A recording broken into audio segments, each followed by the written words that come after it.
What happens when one of Hollywood's biggest stars sits down for what should be a standard interview, only to be met with disrespect, condescension, and provocative attacks?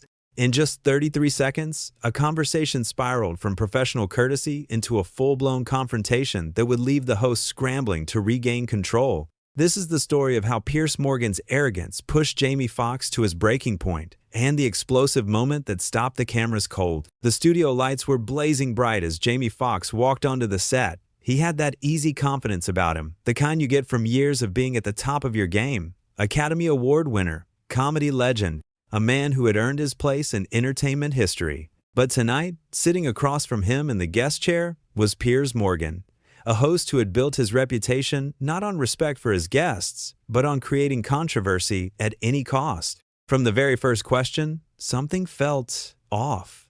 Piers leaned back in his chair with a smug smile, the kind that tells you he thinks he is smarter than everyone else in the room.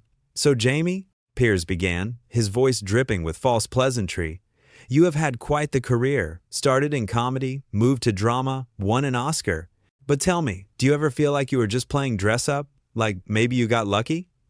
The audience shifted uncomfortably. This was not a question. This was a challenge. Jamie's smile tightened just slightly at the corners, but he kept his composure. "Well, Piers, I think luck is what happens when preparation meets opportunity. I've been working since I was a kid, stand-up comedy in dive bars, sketch shows, auditions where I got rejected more times than I can count. So no, I do not think I got lucky. I think I earned it." Piers waved his hand dismissively, as if Jamie's entire career could be reduced to nothing with a simple gesture. Yes, the American dream and all that. But let's be honest, you were a comedian, a funny man, and then suddenly you were playing Ray Charles and winning Oscars? Does not that seem a bit, I do not know, convenient? Like Hollywood needed a feel-good story and you happened to be there? The temperature in the room dropped. You could feel it. Jamie's jaw tightened. He leaned forward, his eyes locking onto Piers with an intensity that made it clear this was not going to slide. "Convenient?" Jamie repeated slowly, letting the word hang in the air. "So what you are saying is that my years of training, my dedication to understanding Ray Charles as a person, the fact that I learned to play piano for that role, worked with Ray himself before he passed, none of that matters? You were saying I just showed up and they handed me an Oscar?" Piers shrugged, that infuriating smirk never leaving his face. "I am just saying what people think, Jamie. You comedians, you get a dramatic role and suddenly everyone forgets you. Used to make fart jokes on television. It is like watching someone play pretend and everyone clapping because they do not want to be rude." That was the moment. You could see it in Jamie's face. The line had been crossed. This was not journalism. This was not even an interview anymore. This was a man with a platform using it to belittle someone's life work for ratings. "Piers, let me tell you something," Jamie said, his voice steady, but you could hear the edge underneath. "You sit here in your chair, with your show, and you think you have the right to judge other people's accomplishments. But what have you done? What have you created? You talk for a living. You give your opinions like they are facts. But at the end of the day, you have never created anything. You have never stood on a stage and made people feel something. You have never poured your heart into a character and had it recognized by your peers. All you do is tear people down to make yourself feel bigger." The audience was dead silent. Piers' smirk faltered for just a second before he tried to recover. "Now hold on a minute," Piers protested, trying to laugh it off. "I am just asking the tough questions that need to be asked." "No," Jamie cut him off, standing up now. "You are not asking tough questions. You are being disrespectful. There is a difference. A tough question challenges someone to think deeper, to explain themselves better. What you are doing is just insulting. You do not want answers. You want conflict. You want to create drama so people will talk about your show tomorrow." Piers shifted in his seat, and for the first time since the interview started, he looked uncomfortable. He tried to maintain control. "Jamie, come on. Sit down. Let's have a conversation like adults." But Jamie was already removing his microphone, his movements deliberate and calm. This was not a moment of anger, losing control. This was a man making a choice to respect himself more than he needed whatever this appearance was supposed to give him. "I came here tonight to have a real conversation," Jamie said, looking directly at Piers.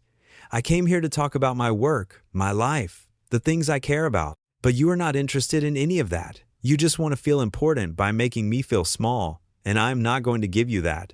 Piers' face flushed red. You could see the panic starting to set in. A guest walking off his show was not just embarrassing, it was a disaster. It meant he had pushed too far. It meant he had lost control. "You are being ridiculous," Piers said, trying to sound authoritative, but his voice cracked slightly. "This is what interviews are. We challenge each other. We push boundaries." Jamie paused at the edge of the stage and turned back one last time. "No, Piers. What you do is bully people. You hide behind the excuse of journalism, but really, you are just a guy who never accomplished anything real, so you spend your time trying to diminish the accomplishments of people who have. And I feel sorry for you, because at the end of the day, when you go home, you have to live with being you, and that must be exhausting." And with that, Jamie Foxx walked off the set. The audience sat in stunned silence. Some of them started to applaud, slowly at first, then louder, because they had just witnessed something rare. They had seen someone stand up for themselves with dignity and strength. They had seen someone refuse to be diminished. Piers sat there, alone in his chair, trying to maintain his composure. He looked at the camera and attempted a laugh. "Well, that was unexpected," he said, but his voice was hollow. "I guess some people cannot handle a real conversation." But everyone watching knew the truth. This was not about Jamie not being able to handle a conversation. This was about Piers not knowing how to have one. There is a difference between being provocative and being cruel, between asking hard questions and just being mean. And Piers had crossed that line so completely that one of the most respected men in Hollywood would rather walk away than sit there for one more second. The producers scrambled, they cut to commercial. Behind the scenes, there was chaos. How do you recover from something like that? How do you explain to your network that your biggest guest of the week walked off because you could not treat him with basic respect? But let's rewind and really look at what happened here, because this was not just about one bad interview. This was about a pattern. Piers Morgan had built his entire career on this exact approach. He would invite successful people onto his show, people who had accomplished things he never could, and then he would spend the entire interview trying to tear them down. He would frame it as tough journalism, as asking the questions no one else would ask. But really, it was just insecurity dressed up as confidence. Think about what he said to Jamie. He called his Oscar win convenient. He said playing Ray Charles was like dress up. He reduced decades of hard work, sacrifice, and dedication to nothing more than luck and timing. And why? Because Jamie Foxx had succeeded in a way that Piers Morgan never could. Jamie had created art. He had moved people. He had earned the respect of his peers through talent and hard work, and Piers could not stand it. This is the thing about people like Piers. They do not understand the difference between confidence and arrogance. Confidence is quiet. It does not need to prove itself by making others feel small. Arrogance is loud. It demands attention. It needs to constantly remind everyone in the room that it exists. And when someone more genuinely confident comes along, someone who has actually earned their place through real accomplishment, arrogance cannot handle it. It lashes out. It attacks. It tries to bring that person down to its level. Let's talk about Jamie's Oscar win for a minute, because Piers tried to dismiss it as some kind of participation trophy, but that is not how Oscars work. To win Best Actor, Jamie Foxx had to transform himself completely. He spent months studying Ray Charles. He learned to play piano. He captured not just the way Ray moved or talked, but the essence of who he was as a person. He showed vulnerability, strength, pain, and joy all in one performance. And it was not just the Academy who recognized this. Critics, audiences, other actors, everyone saw it. Everyone except Piers Morgan, apparently. But here's what makes Piers' comments even more absurd. He acts like moving from comedy to drama is somehow cheating. Like if you can make people laugh, you should not be allowed to make them cry. But that is ridiculous. In fact, comedy is one of the hardest disciplines in entertainment. Comedic timing, understanding rhythm, reading an audience. These are all skills that translate directly to dramatic work. Some of the greatest dramatic actors in history started in comedy. Tom Hanks, Robin Williams, Bill Murray, Jim Carrey, the list goes on and on. But Piers did not care about any of that. He just wanted to make Jamie feel like his success did not count. And Jamie called him out perfectly. What has Piers created? What has he built? He has never written a screenplay, never produced a film, never stood on stage and performed. He has spent his career as a spectator, watching other people create things, and then criticizing them for it. And there's nothing wrong with being a critic, but you have to have perspective. You have to understand that creating something is infinitely harder than talking about what someone else created. You have to respect the process, even when you are pointing out flaws. Piers does not have that respect. He does not have that understanding. To him, everything is just content for his show. Every person is just a tool to boost his ratings. And most of the time, people play along. They smile through the insults. They laugh off the condescension. They do the interview, promote whatever they came to promote, and then they leave. But not Jamie. Jamie said enough is enough. Think about the courage that took. Jamie was not some young actor trying to make a name for himself. He was not desperate for exposure. He was already at the top. He did not need Piers Morgan's show. But he agreed to come on anyway, probably thinking it would be a normal interview. Maybe a little combative? Sure, Piers has a reputation, but still within the bounds of professional courtesy. Instead, he got ambushed. He got insulted. He got treated like his entire life's work was a joke. And he made a choice in that moment. He could sit there and take it, or he could stand up and walk away. And he walked away. That moment, when Jamie unclipped his microphone, that was not just about this one interview. That was about every time someone has been in a situation where they were being disrespected and felt like they had to just endure it. Every time someone was talked down to by a boss or dismissed by someone who thought they were better. Jamie walking off that stage was him saying that your platform does not give you the right to treat people badly. Your ratings do not matter more than basic human decency, and sometimes the most powerful thing you can do is simply leave. Now let's look at Piers's reaction, because that is almost as telling as the walk-off itself. He did not apologize. He did not reflect on what he might have done wrong. Instead, he immediately went on the defensive. He said Jamie was being ridiculous. He said he could not handle a real conversation. He tried to make it seem like Jamie was the problem, not him. This is classic behavior from people who refuse to take responsibility for their actions. When confronted with the consequences of their behavior, they double down. They blame the other person. They make themselves the victim. Some people cannot handle a real conversation, Piers said.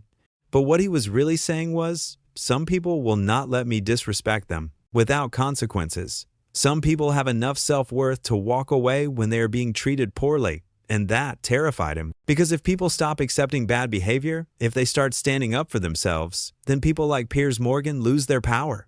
They lose their ability to control the narrative. They lose the thing that makes them feel important. The audience response was fascinating too, that slow applause that built into something bigger. At first, people did not know if they were allowed to clap. This was the host's show, after all. But then someone started, and others joined in, and before long the whole audience was applauding Jamie's exit, because they got it. They understood what they had just witnessed. They had seen someone refuse to be diminished. They had seen dignity in action, and they respected it. There is something deeply satisfying about watching someone stand up to a bully. And make no mistake, that is what Piers Morgan was being in this moment. A bully. He was using his position of power, his platform, his audience to try to make someone feel small. And when that person refused to accept it, when they stood up and walked away with their head held high, the bully was left looking foolish. Sitting alone in his chair, stammering excuses to the camera, trying to save face. But it was too late. Everyone had already seen the truth. Let's talk about what this moment meant for both of them. For Jamie, this became a defining moment of integrity. It showed that success had not changed him. He still knew his worth. He still demanded respect. And he was willing to walk away from a major media appearance to maintain his dignity. That is the mark of someone who understands that not all publicity is good publicity. That some platforms are not worth standing on if you have to compromise who you are to be there. The entertainment industry is full of moments like this, where the dynamics of power and respect collide. Usually, the person with the platform wins. The host controls the narrative. But every once in a while, someone breaks that pattern. Someone reminds everyone that respect is not optional. Jamie's final words to Piers were particularly cutting. When you go home, you have to live with being you, and that must be exhausting. Think about that for a second. He was not just insulting Piers. He was identifying the core problem. People like Piers, who build their identity around tearing others down, who need constant conflict and drama to feel relevant, they are fighting a losing battle. Because at the end of the day, when the cameras turn off and the audience goes home, they are left with themselves. And if your entire sense of worth comes from making others feel worthless, that is a pretty empty existence.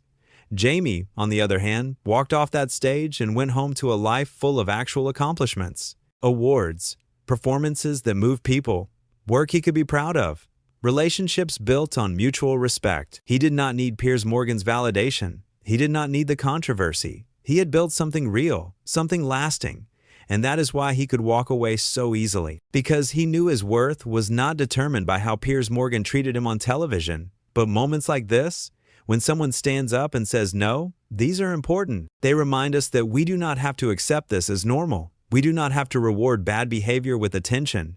We can demand better. The contrast between Jamie and Piers could not have been more stark. Jamie walked in with confidence, answered questions with grace and honesty, tried to have a real conversation.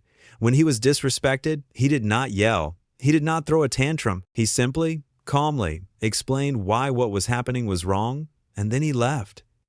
That is strength. That is maturity. That is what real confidence looks like. Piers, meanwhile, showed us what insecurity looks like. The need to put others down to feel big. The inability to have a conversation without trying to dominate it.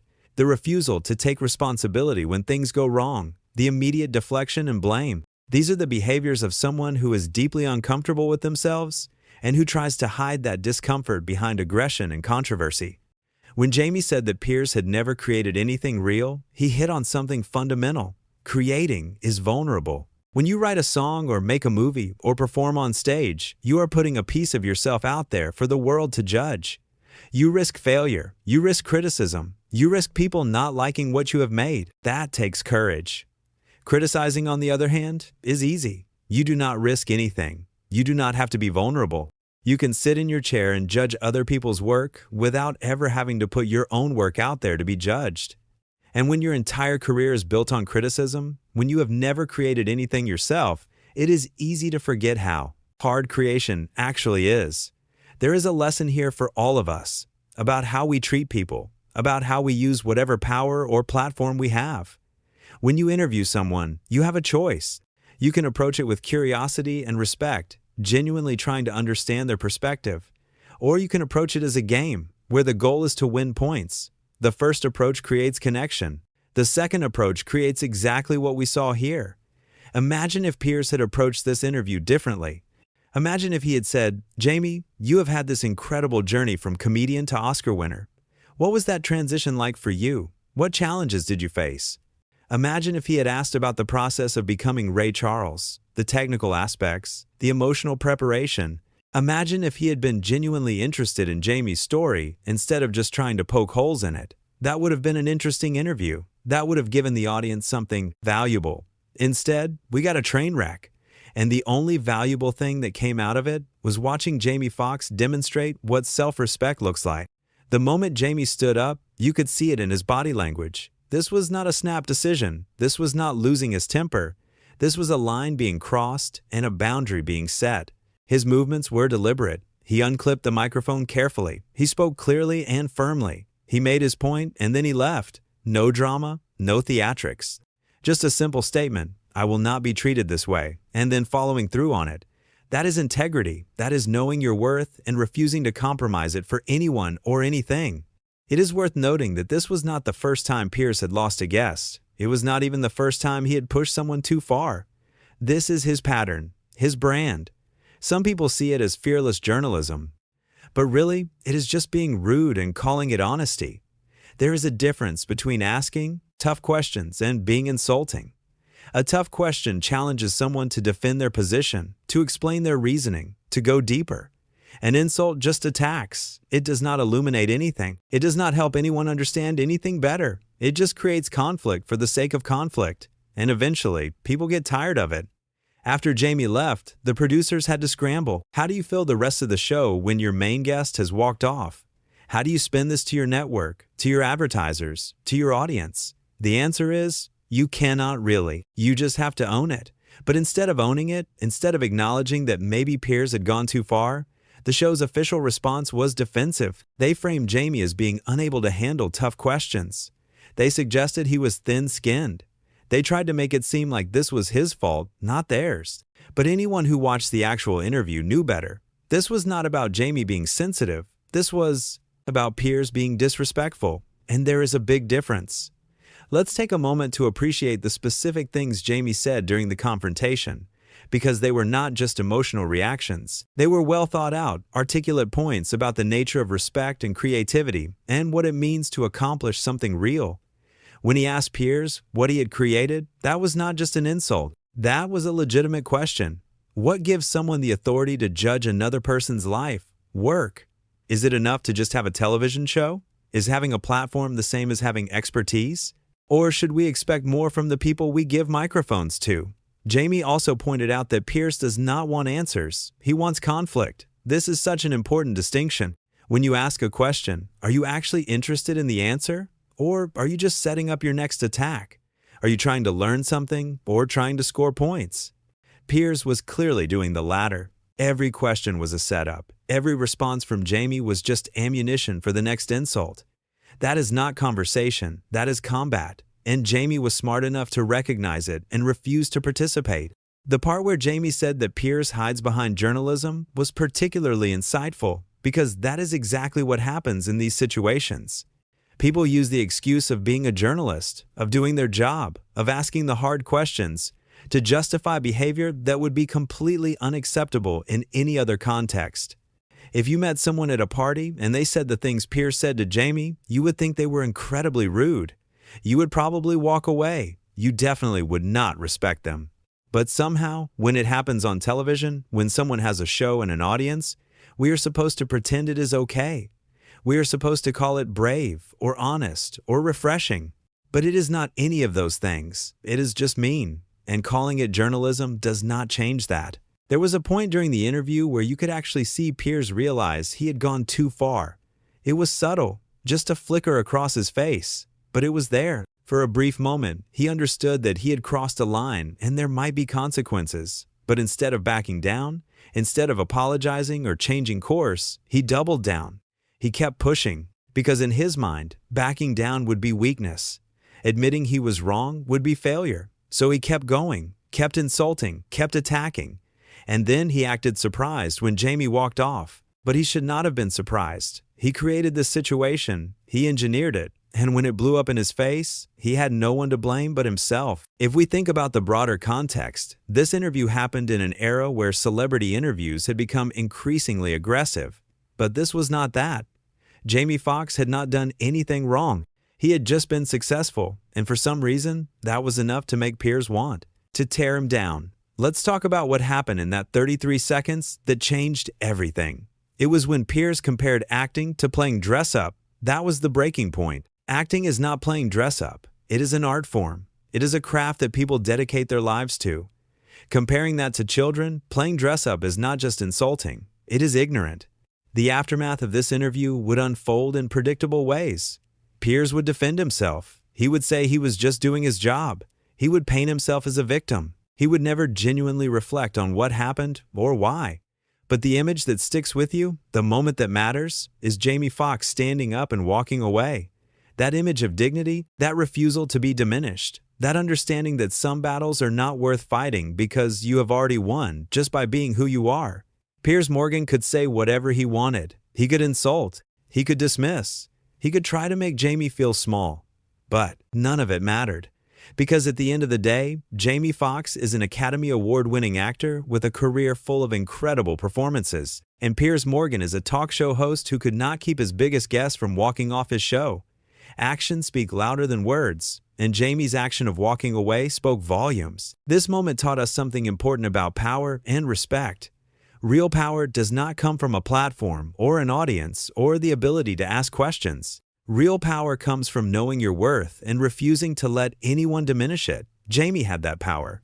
Piers thought he had power because he had a television show, but when it came down to it, his power was an illusion. The moment someone refused to play his game, the moment someone stood up and said no, his power evaporated. He was just a man sitting alone in a chair, trying to explain to a camera why he was not the problem. And that is what makes this story so powerful. It is not just about one bad interview. It is about what happens when someone chooses self-respect over everything else, when they value their dignity more than exposure or opportunity or what other people might think. Jamie Foxx walked off that stage and into history, not because of anything he said, although what he said was powerful, but because of what he did. He drew a line. He stood up and he walked away. And in doing so, he reminded all of us that we have that power too. We do not have to accept disrespect. We do not have to smile through insults. We do not have to play along when someone is treating us badly. We can stand up, we can speak our truth, and we can walk away. And sometimes that is the most powerful thing we can possibly do.